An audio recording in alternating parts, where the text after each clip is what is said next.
آج دو اہم ایشوز ہیں۔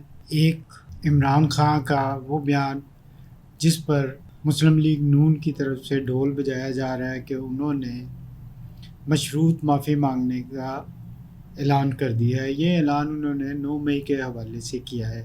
کیا اس میں کوئی حقیقت ہے یا یہ وہ بات ہے جو وہ شروع دن سے دہرا رہے ہیں؟ دوسری بات یہ ہے کہ صدر پاکستان نے بھی قومی اسمبلی اور سینٹ سے منظور ہونے والے الیکشن ایکٹ 2024 جس میں 2 ترامیم کی گئی ہیں اور یہ ترامیم انتہائی اہم ہیں، اس حوالے سے ہے۔ جہاں تک بات ہے پی ٹی آئی کے بانی چیئرمین عمران خان کے اس بیان کی کہ انہوں نے مشروط معافی کا اعلان کر دیا ہے، یہ بات اس طرح نہیں ہے جس طرح پھیلائی جا رہی ہے اور جس طرح پاکستان مسلم لیگ نون کی جانب سے اس پر ڈھول بجائے جا رہے ہیں اور پریس کانفرنسز کی جا رہی ہیں اور بیانات داغے جا رہے ہیں۔ یہ بات اس طرح نہیں ہے کہ انہوں نے یہ کہا ہو کہ وہ 9 مئی کے حوالے سے مشروط معافی مانگنے کے لیے تیار ہیں اگر انہیں ثبوت دے دیے جائیں۔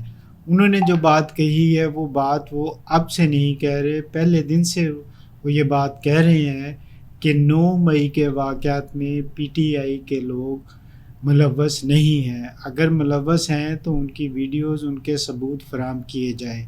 اب بھی انہوں نے یہی مانگا ہے کہ اگر پی ٹی آئی کے کارکن اس میں ملوث ہیں تو اس کے ثبوت فراہم کیے جائیں۔ یہ وہی بات ہے جو وہ پہلے دن سے کہہ رہے ہیں، لیکن یہ بات آگے کس طرح چلائی گئی، کس طرح اس کو بیان کیا گیا ہے، وہ ایک علیحدہ گفتگو ہے کہ کس نے اس کو توڑ مروڑ کر پیش کیا گیا اور اس کے پیچھے کیا مقاصد تھے اور اس سے کیا مقاصد لیے جا رہے ہیں۔ لیکن اس بات نے پاکستان تحریک انصاف کے میڈیا سیل کا بھی پول کھول دیا ہے کہ وہ پاکستان تحریک انصاف کے بیانیے کو سابق چیئرمین عمران خان کے بیانیوں کا دفاع کرنے میں بری طرح ناکام رہے ہیں۔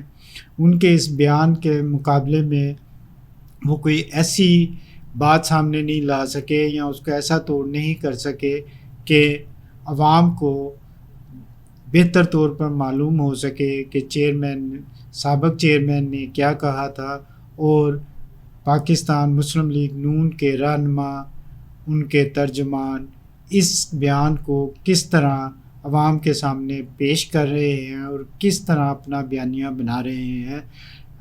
نون لیگ بیانیہ بنانے میں کامیاب ہو گئی، جبکہ پاکستان تحریک انصاف اس کا دفاع، اپنے سابق چیئرمین کے بیان اور بیانیے کا دفاع کرنے میں کامیاب نہیں ہو سکی۔ اس کے کیا اثرات ہوں گے، اس کا عام آدمی پر کیا اثر پڑے گا، یہ تو آنے والے دنوں میں پتہ لگے گا۔ دوسری جانب صدر پاکستان آصف علی زرداری نے قومی اسمبلی اور سینٹ سے منظور شدہ الیکشن ایکٹ 2024 پر دستخط کر دیے ہیں۔ اب یہ باقاعدہ قانون بن گیا ہے۔ اس ایکٹ میں الیکشن ایکٹ 2017 میں 2 اہم ترامیم کی گئی ہیں۔ ایک ترمیم تو یہ کی گئی ہے کہ کسی بھی پارٹی کے ارکان جس پارٹی سے وابستگی کا حلفیہ بیان دیں گے، بیان حلفی دیں گے، سرٹیفکیٹ دیں گے الیکشن کمیشن کو، اس کے بعد وہ اس میں کوئی تبدیلی نہیں کر سکتے۔ اور دوسری بات، مخصوص نشستیں جو ہے اسی پارٹی کو ملیں گی جس نے اپنی فہرست جمع کرائی ہوگی۔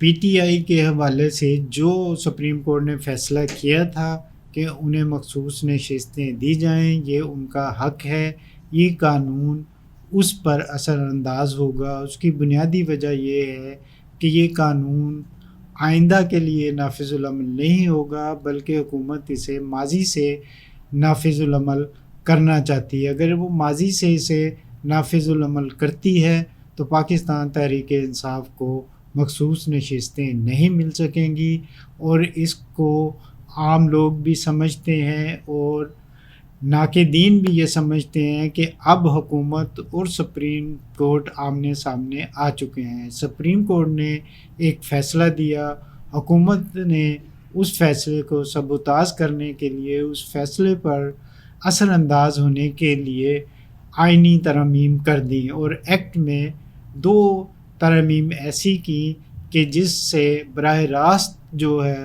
سپریم کورٹ کا کیا جانے والا فیصلہ ہے اس پر عمل درآمد نہ ہو سکے، اور پاکستان تحریک انصاف کو مخصوص نشستیں نہ مل سکیں۔ اس کا پس منظر کیا ہے؟ حکمران جماعتیں کیوں اس بات سے ڈر رہی ہیں کہ پاکستان تحریک انصاف کو مخصوص نشستیں نہ ملیں؟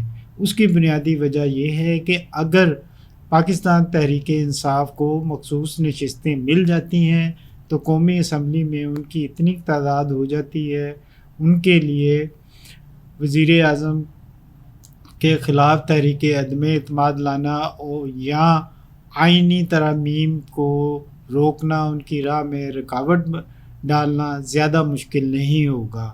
وہ چاہیں تو تھوڑی سی کوشش کر کے وزیر اعظم کے خلاف تحریک عدم اعتماد بھی لا سکتے ہیں۔ یہی وجہ ہے کہ حکمران جماعتیں پی ٹی آئی کو مخصوص نشستیں دینے سے ڈر رہی ہیں اور اس کی راہ میں ہر قسم کی رکاوٹ پیدا کر رہی ہیں۔ اس کے لیے حکومت نے الیکشن ایکٹ 2024 افراتفری میں، جلد بازی میں قومی اسمبلی سے بھی اور سینٹ سے بھی منظور کروا لیا، اور صدر پاکستان نے بھی دستخط کرنے میں کوئی تاخیر نہیں کی ہے۔ لیکن پاکستان کے لیے یہ ایک اچھی روایت نہیں ہوگی کہ سپریم کورٹ کوئی فیصلہ کرے اور حکومت اس فیصلے کو نہ ماننے کے لیے یا اس فیصلے پر عمل درآمد کی راہ میں رکاوٹیں ڈالنے کے لیے قانون سازی کر ڈالے۔ قانون سازی ہمیشہ مستقبل کے لیے ہوا کرتی ہے، لیکن یہاں پر یہ بھی کیا جا رہا ہے کہ یہ قانون ماضی سے نافذ العمل ہوگا، جس کے پاکستانی سیاست پر اچھے اثرات مرتب نہیں ہوں گے۔ اس کا فیصلہ آنے والا وقت کرے گا۔ اسی کے ساتھ اجازت دیجیے، خدا حافظ۔